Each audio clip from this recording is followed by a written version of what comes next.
Hi everybody, welcome to our review of Cycle 3, Week 15 Classical Conversations. For math this week, we're doing metric measurements, and the song we're going to be using is 10 Little Indians. And metric measurements, the part we're going to be focusing on are 10 millimeters equals 1 centimeter, 100 centimeters equals 1 meter, 1,000 meters equals 1 kilometer. And our song goes like this. 10 millimeters equals 1 centimeter, 100 centimeters equals 1 meter, 1,000 meters equals 1 kilometer. These are metric measurements. And that's math. Moving on to geography, this week we are learning about the Great Lakes. So Huron, Ontario, Michigan, Erie, and Superior. And the song that we used is London Bridge. And then for signs, what we're going to do is when I say 5 Great Lakes, we're going to put our hand up for 5. And then when we do each lake, we're just going to do the first letter in ASL for the names. So for example, Huron will do an H, Ontario an O, Michigan an M, Erie an E, and Superior an S. Ready? Let's go. The United States has 5 Great Lakes, 5 Great Lakes, 5 Great Lakes, Huron, Ontario, Michigan, Erie, Superior. The United States has 5 Great Lakes, 5 Great Lakes, 5 Great Lakes, Huron, Ontario, Michigan, Erie, Superior. And that's geography. Next, we moved on to history. It's tell me about immigrants coming to America. And so we did from 1820, we did the ASL sign for 18. So we just did this finger down and then shake your hand. From 1820 to 1930, and we did this and shake our hand again in 1930. More than 37 million immigrants, and we're just gonna flap our arms.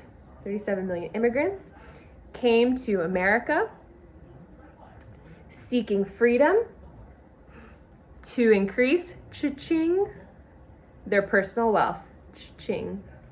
So I'll do it again.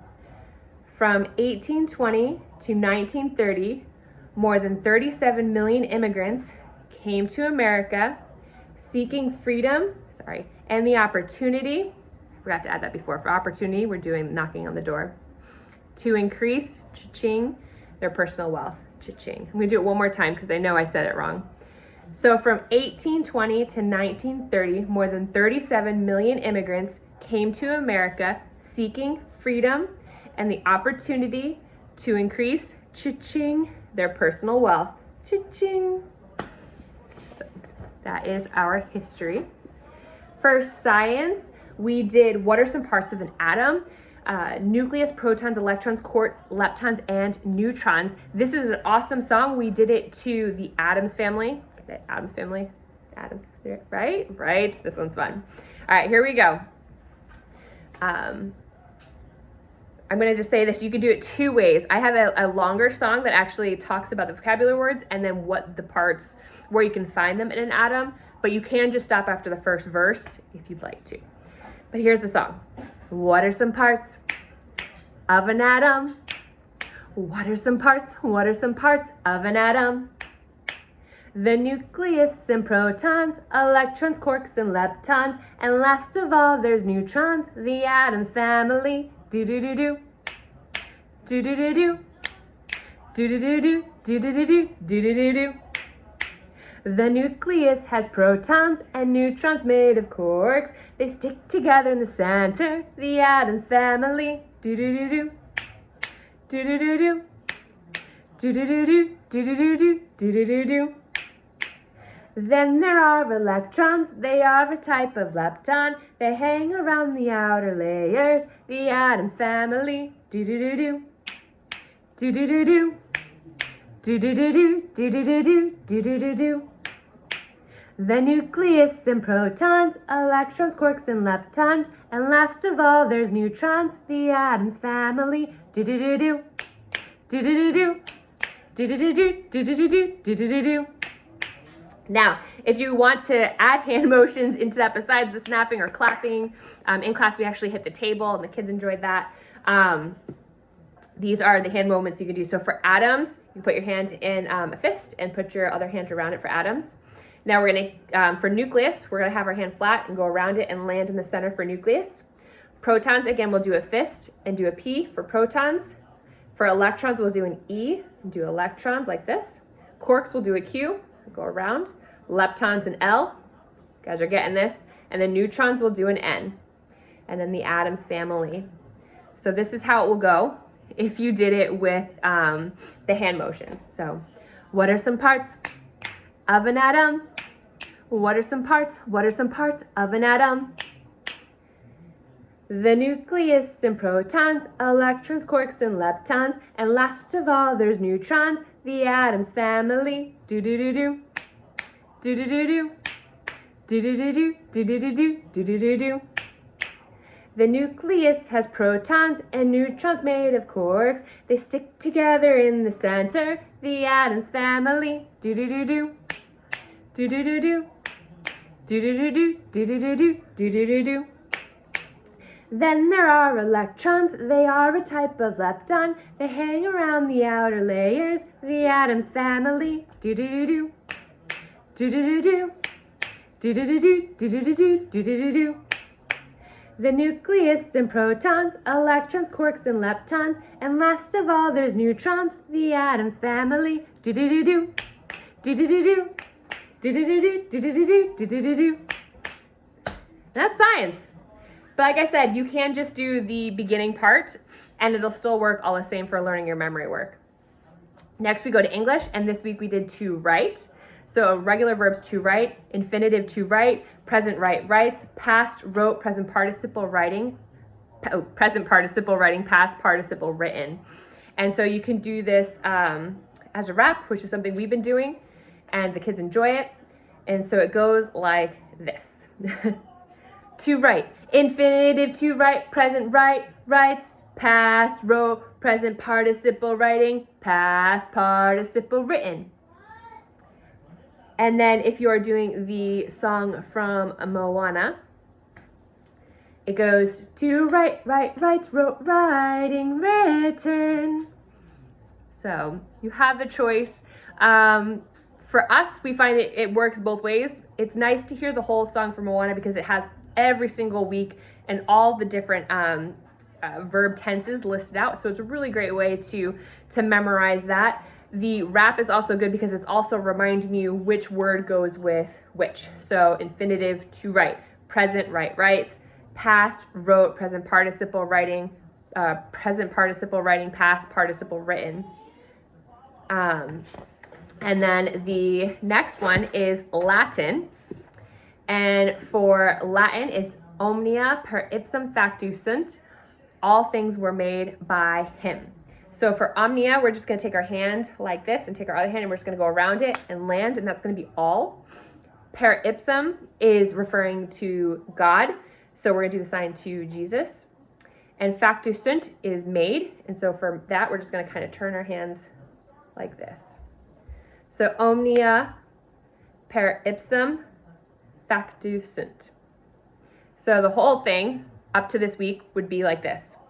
In principio erat verbum, et verbum erat apud Deum, et Deus erat verbum. Hoc erat in principio apud Deum. Omnia per ipsum factu sunt. Okay, so one more time for this week. It's omnia per ipsum factu sunt. Okay, all things were made by him. Now for timeline, we are starting with Japan's isolation. So for Japan, we're just going to do the shape of Japan. Then isolation, we're going to circle around top. Isolation. Jamestown, we're going to do a J for Jamestown. Plymouth, we're going to do a P. Colony founded, just do a thing like that. So be Jamestown and Plymouth, colony founded. And then the next one is Age of Enlightenment. For Age of Enlightenment, they focused on the power of human reason. And so for reason, you're just going to take both fists to your foreheads and blow them up. That's going to be Age of Enlightenment, and that's circa 1650 to circa 1800.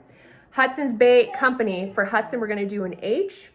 And we're going to do, they were doing fur trading, so we're going to do bay and trading. So for Bay, we're just going to kind of pick at our arms like we're picking fur, because they were doing the fur trading. And then for trading, we'll just do the sign for trading. So that's Hudson's Bay Company. And then first Great Awakening, you're going to do the sign for first, which is a 1, and you're going to twist your hand. And Great Awakening, you're going to put basically 2 A's next to your eyes and then open like this to little L's. So Great Awakening. And then classical period of the arts, it's characterized by simplicity and order. So we're just going to kind of do some orderly lines, if you will. And then the 7-Year War, we're going to do, put our index finger to our thumb for 7, and then war, we're going to do our sign for war. So just to review, it's Japan's isolation, Jamestown and Plymouth colony founded, Age of Enlightenment, circa 1650 to circa 1800, Hudson's Bay Company, the First Great Awakening, classical period of the arts, the 7-Year War. And that, my friends, is week 15. We did it. We are over halfway to the end of this year. So pretty excited. If anybody has any questions, feel free to leave a comment or send me a message. And I hope you all have a great rest of your week. Hey everybody, this is what we did in our classroom this week that might really work for you in your classroom or at home with your kids. The first, for geography, I made this worksheet combining a couple of different resources I found. One had the Great Lakes color coordinated, another was just a blank one along with the different vocabulary words for this week written out. And what I had the kids do in class was to take a color and then color each lake as we said them here. And then we traced the word. And then after we found it on our own, we blew this up and looked at our big CC map. And then the kids had to find it on the CC map. So we did it a couple of different ways there. Then we moved on to science. For science, I printed this out. This was on the sandbox. And it was just a great visual for the kids to see that in the nucleus was in the center. The nucleus contains protons and neutrons, which then, even going smaller, is made of quarks. And then also that electrons are a type of lepton in the outer rings of our atom. And so they have a couple other really great worksheets in the sandbox, so I'd recommend taking a look at that. The next thing we did for Latin is I made this worksheet. This is, the kids really like mazes. And so we're basically starting within, and each week we have to go further through our maze. And so, for example, they have to do in principio erat verbum, et verbum erat apud Deum, et Deus erat verbum, and they just follow as we say the different words, and we'll say it nice and slow and just a way for the kids to find it. I also have the words in Latin and English here so that if they can't keep up with us, that they can at least follow here. And then at the bottom, it's another resource I found that was really, really incredible, and I wanted to include it on the worksheet that I was giving to the kids in my classroom because it sounds it out. So even if the parents or the kids forget, they have some nice little pictures here for how to pronounce each of the different words in Latin. For English this week, I made this fun little resource. This is just a bunch of pencils. I have young kids who are 5 and 6 years old, so not everybody can read in my class, but matching is something they can do. So I had this laid on the table, and then I provided all the kids, well, not all the kids, we did it in groups. We had the pieces all separated, and they had to, let's see if I can find one for you. Infinitive to write. So they had to find the pieces of the pencil. So for example, infinitive to write, and then match it here. And so find all the pieces and stick them together. Take our broken pencils and make them one. So that was a fun little activity. I've also in the past done hopscotch, where I have everything written out on a block and left, well, more of just hopping blocks, left it on the floor and let the kids hop from block to block as we said the different words. So that's another thing you can do. Then for timeline cards, if you guys have the big timeline cards, and you have people or kids that aren't reading yet, I just made these little laminated things. You can do whatever. I found unicorns, and I put the first letter of whatever the card is at the bottom. So for example, First Grade Awakening, I have an F. And so I will ask if you can find the First Grade Awakening, you guys look for the F, and they would look for the F, and that's how they would be able to help me find the different timeline cards. So that's an option. Another option you can do is you can actually lay out your timeline cards, your big timeline cards, on the floor, and then I give all of the kids their own mini timeline cards, and while we're listening to the song a couple of times, they are matching again the big timeline cards to their little timeline cards to put them in order. So that's just another option of something you can do.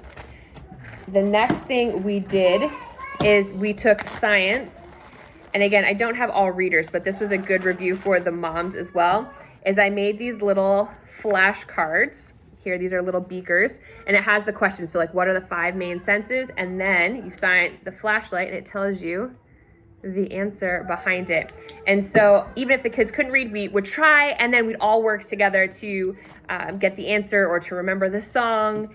And it was just a fun review, and I have them for English and for science. So it's just something different to change things up. My kids also really like Pin the Tail on the Donkey or Pin the Tail on the Unicorn. So you have lots of options. I hope those are some fun tips and ways to incorporate the memory work into different activities to keep the kids interested. If you have any questions, feel free to message me or leave a comment.